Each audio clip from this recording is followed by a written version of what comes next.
నమస్తే, welcome to Telugu రాజ్యం. నేను మీ వెంకట గణవరపు. ప్రస్తుతం స్టూడియోలో ఉన్నారు భారతీయ జనతా పార్టీ సీనియర్ నాయకులు, తొలి ఎంబీసీ చైర్మన్ తాడూరి శ్రీనివాస్ ఉన్నారు. ప్రస్తుతం తెలంగాణలో జరుగుతున్న రాజకీయ ముఖ చిత్రంపై వారిని అడిగి తెలుసుకుందాం. తాడూరి శ్రీనివాస్ గారు నమస్తే అండి. నమస్తే వెంకట్. జై శ్రీరామ్. జై శ్రీరామ్. జై తెలంగాణ నుంచి జై శ్రీరామ్ దాకా పరివర్తన చెందిందా? జై శ్రీరామ్ నా పుట్టుకతోనే హిందువుని. తెలంగాణ పోరాటం నాకు తెలివి వచ్చిన తర్వాత ఆ పోరాటంలో ఉండాలనుకున్నాను. ఆ పోరాటంలో ఉన్నాను డే 1 నుంచి.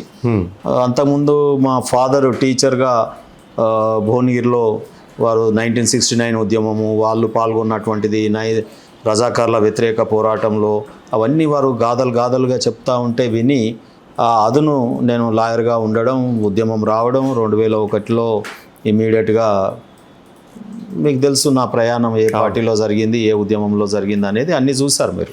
కానీ మీ మొదటి నుంచి మీ ప్రయాణం కొంత దగ్గరగా చూసిన జర్నలిస్ట్గా యూనివర్సిటీలో మీ చూసాం, ఒక అడ్వకేట్గా మీ పోరాటం చూసాం, బైఫ్రికేషన్ ఉద్యమంలో నేనన్నది. దాని తర్వాత తెలంగాణ వచ్చిన తర్వాత మీ సర్వీసెస్ చూశాను. మీ దూకుడు మనస్తత్వానికి, అంటే మనస్తత్వం దూకుడు అంటే చెడు కాదు, అన్యాయం జరుగుతుంటే ఒప్పుకోలేని మనస్తత్వం, న్యాయం జరిగే వరకు మొండితనం, న్యాయం జరిగి తీరే వరకు పనిచేసే మొండితనం, ఇన్ని మొండితనాలు ఉండి భారతీయ జనతా పార్టీలో మీరు ఎట్లా ఇవ్వగలుగుతారు అనేది నా ప్రశ్న. నేను కాన్స్టిట్యూషన్కి అనుగుణంగా నడుస్తూ ఉన్నాను కదా, కాన్స్టిట్యూషన్ చదువుకున్నాను కదా, నేను లాయర్ను కదా, ఒక టీచర్ కొడుకును కదా. అవును, ఉన్న వ్యవస్థలోంచి మంచిని చేయాలని ప్రయత్నం, అంతే తప్ప దాన్ని మీకు వేరే తీరుగా కనిపించింది. అంటే ఈ శరీరాన్ని ఉద్యమ కాలంలో పోలీసులు లాఠీలు జుల్పిస్తూ ఉంటే మా వీపుల మీద పరిగెత్తి జై తెలంగాణ నినాదం ఇచ్చిన వాళ్ళం, గతంలో స్వాతంత్ర పోరాట గాథలు విన్న వాళ్ళం, రజాకార్ల పోరాటం చూసిన వాళ్ళం, ఇవాళ తెలంగాణ విమోచన కోసం పోరాడినటువంటి వాళ్ళని చూసినటువంటి, ఆపరేషన్ పోలో గురించి తెలుసుకున్నటువంటి వాళ్ళం, సర్దార్ వల్లభాయ్ పటేల్ గురించి చదివినటువంటి వాళ్ళం.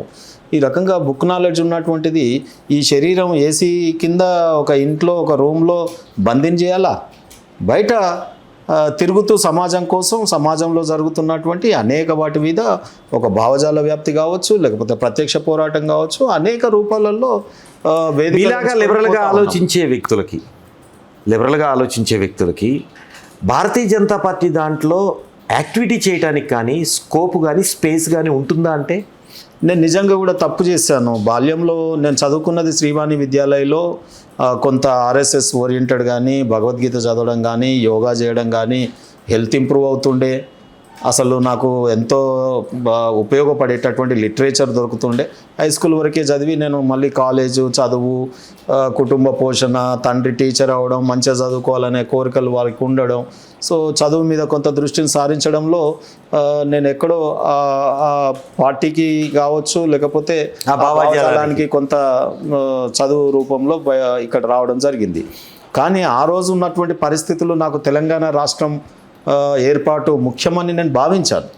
సో తెలంగాణ రాష్ట్రం భౌగోళికంగా సెపరేట్ అయితే ఇక్కడి ప్రజల యొక్క అనేక రకమైనటువంటి ఏదైనా ఉండొచ్చు, అది నేచర్లో దొరికేటటువంటి రాష్ట్ర సదుపాయాలు కావచ్చు, లేకపోతే పరిపాలన కావచ్చు, అనేక రూపాలు, సెల్ఫ్ రెస్పెక్ట్ కావచ్చు, అనేక విషయాలలో తెలంగాణ కావాలి అనేది నా యొక్క కోరిక.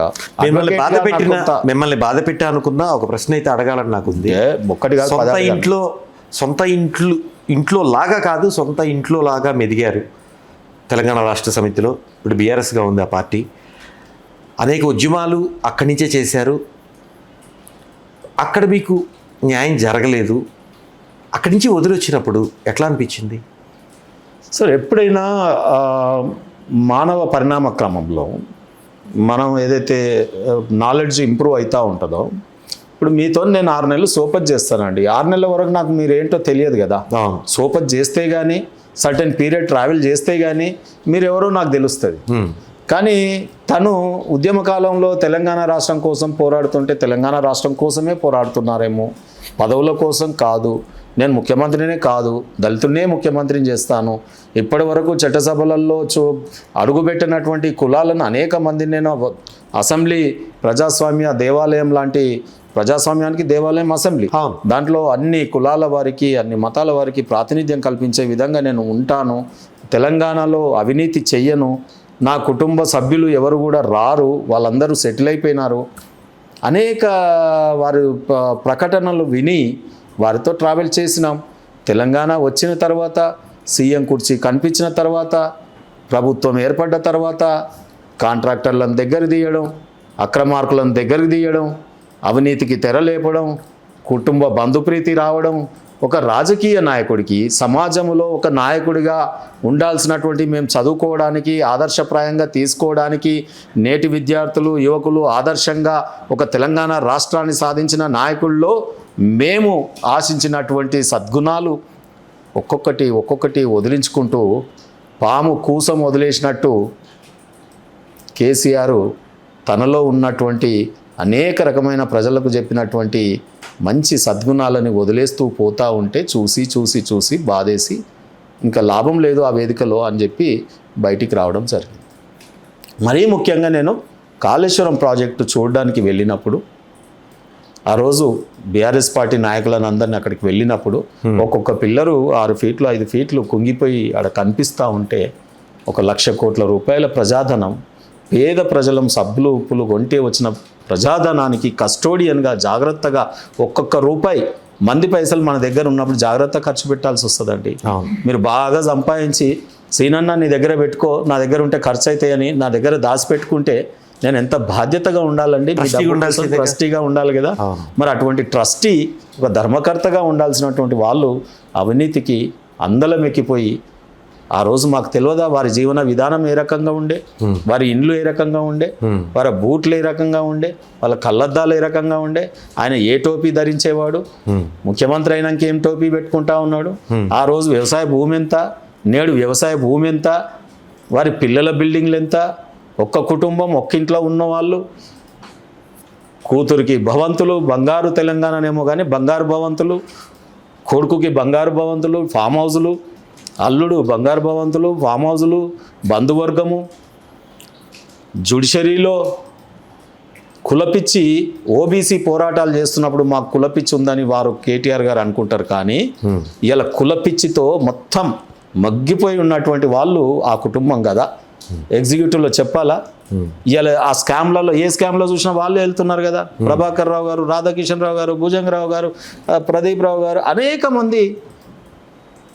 ఇలా హైకోర్టుల నియామకాలు మేము చూడలేదా, లాయర్గా జీపీలు కావచ్చు, అడ్వకేట్ జనరల్ కావచ్చు, నీ కులానికే ఇచ్చుకున్నావు కదా. మంత్రివర్గంలో కూడా 4 పదవులు నీ దాంట్లోనే ఎంచుకున్నావు కదా.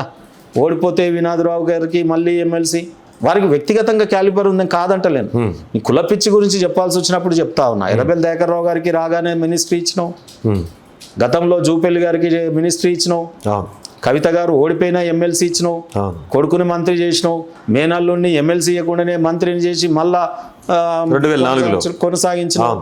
అనేక మంది ఎమ్మెల్యే టికెట్లు ఇచ్చినావు.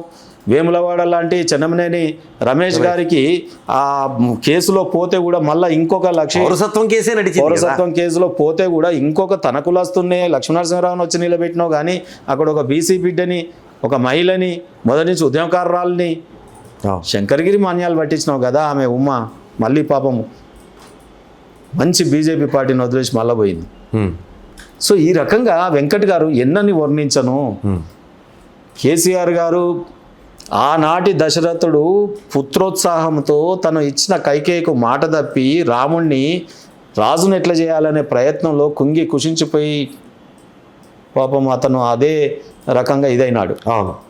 మరి నేటి దశరథునిలాగా నువ్వు కూడా నీ పుత్రోత్సాహంతో మునిగిపోయి దళితుల ముఖ్యమంత్రి అని మర్చిపోయి ప్రజలకు, తెలంగాణ ప్రజలకు ఒక కాపలా కుక్కలాగా ఉంటా అని అవన్నీ మర్చిపోయి కొడుకుని ఎట్లా అందలం ఎక్కించాలనే ప్రయత్నం, మేనల్లుని ఎట్లా అందలం ఎక్కించాలనే ప్రయత్నం, కూతుర్ని ఎట్లా అందలం ఎక్కించే ప్రయత్నం, బంధువర్గాన్ని అందలం ఎక్కించే ప్రయత్నమే చేసినావు తప్ప నువ్వు ఉద్యమకారులను ఎవరిని చేరదీసినావు. తెలంగాణ ఉద్యమ సమయంలో చాలామందికి ఫ్రీగా వకాల్తాలు తీసుకొని వాదించిన సందర్భాలు కూడా ఉన్నాయి. మీరు ఆఖరికి బీఆర్ఎస్ గవర్నమెంట్ వచ్చిన తర్వాత మీరు ఎంబీసీ చైర్మన్ అయిన తర్వాత కూడా నాకు తెలిసి మీరు ఆఫీసులో పెద్దగా కూర్చున్న సందర్భాలు లేవు. ఎంబీసీ కూర్చోవడానికి ఆడ కూర్చేడుంది తర్వాత కదా నేను అవన్నీ సరంజామా చేసుకున్నది. నన్ను నియామకం చేసినప్పుడు there is no MBC development corporation, office లేదు. ఫస్ట్ చైర్మన్ పుట్టి తర్వాత ఆఫీస్ ఎస్టాబ్లిష్ అయింది. నేను లాయర్ కాకపోతే అది కూడా ఫెయిల్ అవుతాం. జీవితంలో రాక ఒక పదవి వచ్చినప్పుడు ప్రజలు చూస్తున్నప్పుడు కేసీఆర్ ఒకవైపు నేను ఎంబీసీలకు ఒక కార్పొరేషన్ పెట్టినా, రాబోయే కాలంలో 1000 కోట్ల బడ్జెట్ ఇచ్చినా, ఇంకో తాడూరు శ్రీనివాసు మీకు పంచుతాడు అని అన్నప్పుడు జనాలు నా వైపు ర్యాలీగా అవుతున్నప్పుడు అవును, నా దగ్గర కార్యాలయం ఉండాలి కదా అసలు. నేను ఏమి చేయలేకపోతే నేను ఫెయిల్యూర్ అయిన కిందికి వచ్చిన కదా. కేసీఆర్ ఏమో ఇచ్చినా అని చెప్పబట్టే, అవును. ఆయన చెప్పేది అబద్ధం అని ఎప్పుడు తెలుస్తుంది? ఎంబీసీ చైర్మన్గా ఉన్నప్పుడు కూడా మీరు మండలం తిరిగారు. నా సొంత ఖర్చులతో నేను లీడర్షిప్గా నేను సస్టైన్ అవ్వడానికి, నాకున్న బాల్యం నుండి నేను జీవితం రాజకీయంలో తిరిగాను కాబట్టి, నా వర్గాలు మా తాతలు తండ్రులు వారసత్వం లేదు కాబట్టి, పెట్టుబడిదారుని కాదు కాబట్టి, నాకు కేసీఆర్ గారేమో అడుగడుగునా మోసం చేస్తూ ఉన్నాడు కాబట్టి, ఆ చట్టసభలో అడుగుపెట్టాలనే కాంక్ష కలిగినటువంటి, జీవితాశయం కలిగినటువంటి ఒక రాజకీయ నాయకుడిగా ప్రజలకు సేవ చేద్దాం రెట్టించిన ఉత్సాహంతో అని నేను సొంతగా తిరిగాను అన్ని జిల్లాలు. ప్రజలు పాపం జనబాహుల్యంలో తాడూరి శ్రీనివాస్ అనే 7 అక్షరాలకి పాపం చాలా ప్రేమ కురిపించినారు. ఆ ప్రజలకి నేను ఎప్పుడూ రుణపడి ఉంటాను.